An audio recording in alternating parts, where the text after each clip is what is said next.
السلام عليكم ورحمة الله وبركاته. صوت هذا حفلة شرفت لك. نانتين كميونيتي تمتا الحمد لله سفي عن صوت بيو. ثاني ما لما رايح. أوكي. أنت أنا تاريخ الصوماليلاند يوم 18 بلابين waxaan idin kor عليها إنجليز ما كنت بدلها وبدن waxaan islahayn yaana la oran la kaftama yaana la oran in kan Canada ku soo koray luqadiisi hooyo u iloobay laakiin sida uu ogaada in ka English ma ku bedelayaa. Ladies and gentlemen, first of all, I'd like to welcome you guys to this celebration of May 18th. And my speech today is going to be surrounding the importance of May 18th and why May 18th is such a valued day in our history. Nobody likes history lessons, so we're going to keep this brief.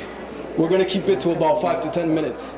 And if you will allow me, I'll do my very best to share Somaliland's rich history in that time period. The name Somaliland predates, and this speech is geared towards our esteemed guest here. The name Somaliland predates the colonial era. And it comes from the Arabic Aldu al-Somal, which means the land of Somalis. Somaliland used to have a rich trading history with the Arab world and passed all the way to East Asia. And to understand where May 18th comes from, you have to go back in the past, all the way back to the colonial period. Somaliland was a British protectorate, but was actually never colonized. Several agreements with the British culminated in the protectorate agreement that was signed in 1886 during the scramble that is for Africa. Now this agreement was important for several factors. Included was the fact that the British could never build permanent settlements in our country in Somaliland.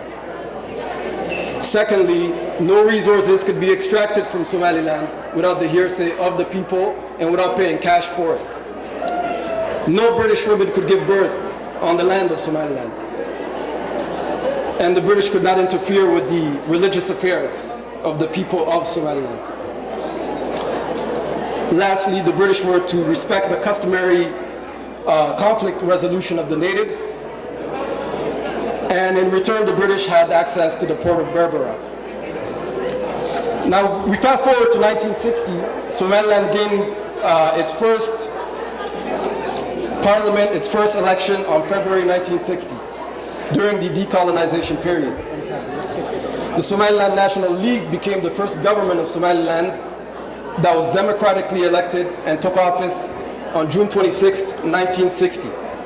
The first prime minister was Mohamed Haji Ibrahim Igal, and Somaliland was immediately recognized by over 30 countries as they declared independence, and they were granted a United Nations seat.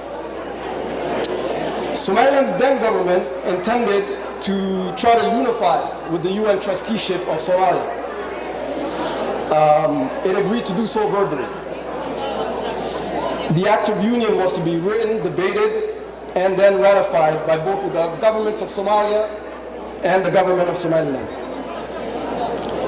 But before the Act of Union could be debated and ratified, the government of Somalia set up a sham vote in the parliament of Mogadishu and took power for itself. It then took the independence papers obtained by Somaliland to take over the UN seat that was granted to Somaliland. Somalia also appropriated itself during the transition period of all top ranks within the joint military that was formed. Many Somalilanders boycotted this process and protested only to be met by bullets. And in 1961, a group of military officers from Somaliland attempted an unsuccessful coup, again against the newly established Somali Republic that unified the two countries. Somaliland lost its freedom and independence, and in the 20 years that followed, it faced repression, oppression from various governments of Somalia. That is when, 20 years later, in 1981, a rebel group was formed. That rebel group was called the Somali National Movement, and it was formed by the diaspora, much like ourselves here, based in London, UK, and in Saudi Arabia. The creation of the group led to the Siad Barre dictatorship to take reprisal attacks against the people of Somaliland. The civilian population of Somaliland faced indiscriminate air bombing, artillery shelling, and the Somaliland cities were left flattened. Mass graves of 200,000 Somalilanders was the eventual fallout, and a genocidal crime was committed against the people of Somaliland. The destruction of Hargeisa was so total that one British commentator and press member compared it to the Allied bombing of Dresden in World War II. And between 1988 and 1990, the SNM would gain the upper hand in the war against the Siad Barre regime.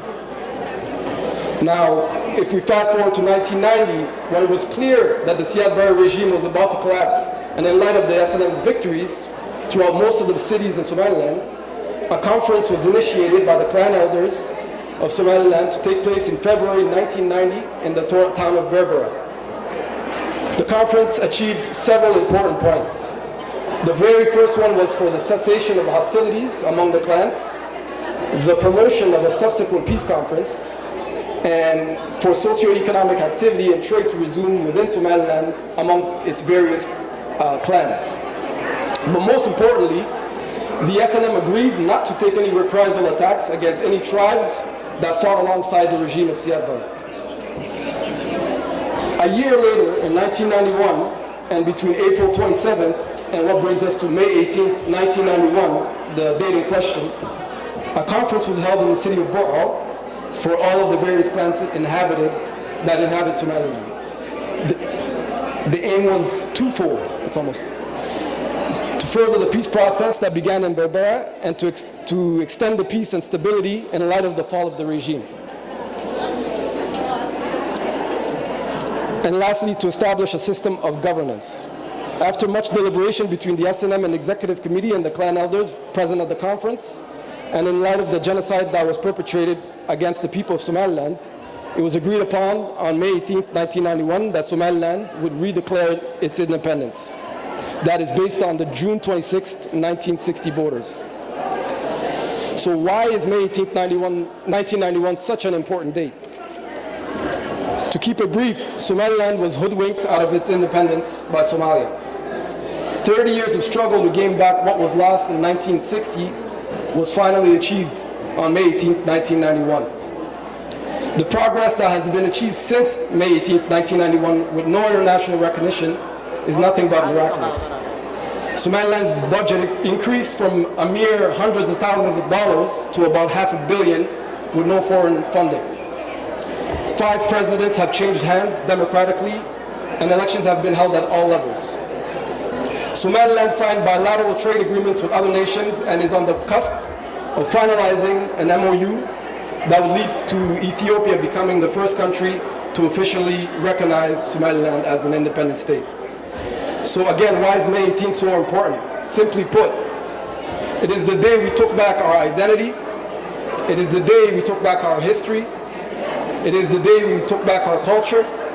And it is the day we took back our freedom. With that said, that concludes my presentation on May 18th. Somaliland, hamna